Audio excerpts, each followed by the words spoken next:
Hello, good morning, सुप्रभात। आज मैं मॉर्निंग वॉक से लौट रही हूँ और आपको लिए चलती हूँ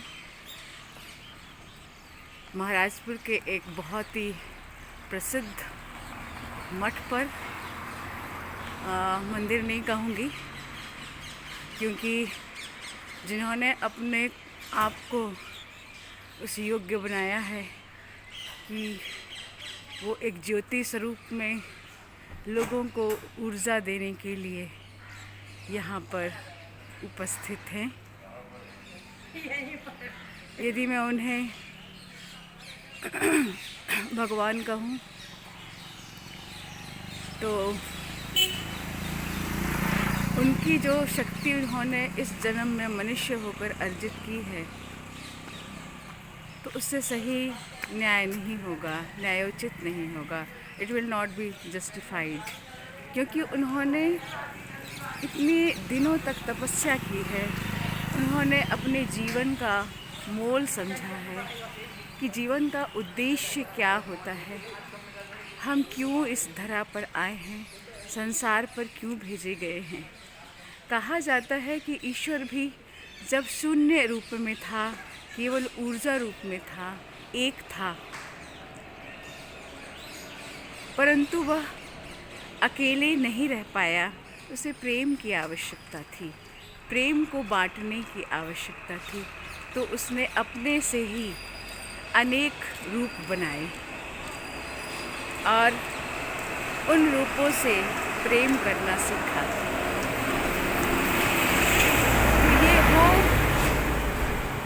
मनुष्य हैं जिन्होंने अपने अलौकिक रूप का साक्षात्कार किया है और लोगों को अपने वचनों से लाभान्वित किया है। इनका लौकिक नाम है दादा धनीराम, और आप देख रहे हैं श्री श्री 1008 दादा धनीराम बाबा जी की गद्दी। ये वह स्थल है, यह वह तपोवनी है जहाँ पर उन्होंने वर्षों तक तपस्या की है। और देख सकते हैं यहाँ पर एक भट्टी है, धूनी, जो लगातार उनके जो अनुयायी है, डिवोटीज़ हैं, वो इसकी जो अग्नि है उसे कभी भी बुझने नहीं देते हैं। और यही अग्नि जो है हम तक ऊर्जा के रूप में पहुंचती है और लोगों को के जीवन में प्रगति लाती है। हम जो कभी कभी अपने जो जीवन की परिस्थितियां हैं उनसे जब हमारी ऊर्जा कम हो जाती है, लड़ते लड़ते संघर्ष करते करते, तब यही जो यहाँ पर अग्नि जल रही है, दहक रही है, उसकी ऊर्जा जो है हमें मजबूत बनाती है और हमें आशा देती है, हमारे जीवन को निराशा से आशा की ओर और अंधेरे से प्रकाश की ओर ले जाती है। कहा जाता है कि बाबा धनीराम जो थे वो ऐसे मधुर शब्दों में आशीर्वचन नहीं कहते थे, वे कुछ उल्टे शब्द कहा करते थे। और वे उल्टे शब्द जो वो बोलते थे वो हम तक पहुँचते पहुँचते सीधे हो जाते थे। जितना वो कड़वा बोलते थे उतने वो हम तक पहुंचकर अमृतमयी हो जाते थे, आशीर्वचन के रूप में वो परिवर्तित हो जाते थे। तो जैसे हम माने कि हमारे आंगन में एक कड़वा नीम होता है और जब उसमें से सरसराती हुई हवा आती है तो इतनी शीतल हो जाती है कि हमारे लिए अमृत का कार्य करती है, हमारे शरीर को शीतल करती है, ठंडक प्रदान करती है। वही यह एक मठ है जहाँ पर उष्णता से हमको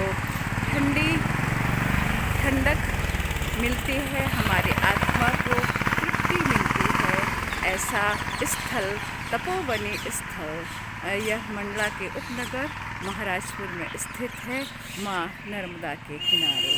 तो आप समझ सकते हैं कि माँ नर्मदा के किनारे अनंत काल से, युगों युगों से जो देवता हैं, जो मनुष्य हैं, जिन्होंने अपने आप को जाना है, अपने आप को जानने की कोशिश की है, उन्होंने माँ नर्मदा के तट पर अपनी तपोस्थली बनाई है और उनका प्रेम पाकर अपने आप को पहचाना है और अपना साक्षात्कार किया है।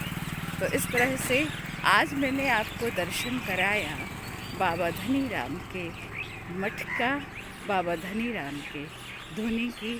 नमस्कार, सुप्रभात, शब ख़ैर।